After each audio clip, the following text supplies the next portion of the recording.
Miss Linda McMahon, hailing to us from Newborn, North Carolina, a Libra, born October 4th, 1948, absolutely rocking the scales of American justice. With a smile, as she announced, as promised, education will be returned to the states and federal micromanagement will end once and for all. Only to declare, moments later, that the Department of Education doesn't teach one student or have anything to do with the curriculum at any state, that they're simply a pass-through for money appropriated by Congress. Americans, she says, don't really understand what the department does. Interesting. When asked how they planned to ensure they'd continue meeting special education students' needs once their duties are transferred across different agencies, she said the Department of Labor would now pay the grants ordered by law. Who has an amazing grant issuing system, she assured us, while the Department of Education was being held together by bubble gum. While she stated that there was confusion amongst American citizens about what the department does, she didn't mention that it is responsible for every single student's civil rights being upheld every single day at every single federally funded school.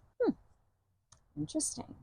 Linda attended Havelock High, founded in 1956, 2 years after the first White Citizens Council was formed to lead the South's organized mass resistance to school integration because the Supreme Court ruled against separate but equal schools. Citizens Council said the federal government was violating states' rights, and they argued for good order and racial integrity. They warned their anti-integration newspaper readers that socialists in the federal government were trying to control local school systems and encouraged opposition to federal funding in schools. She was 16 when the Civil Rights Act of 1964 outlawed discrimination based on race, color, religion, sex, or national origin, as well as segregation in public places and federally assisted programs like schools. The first high school to integrate in her county did so that year too.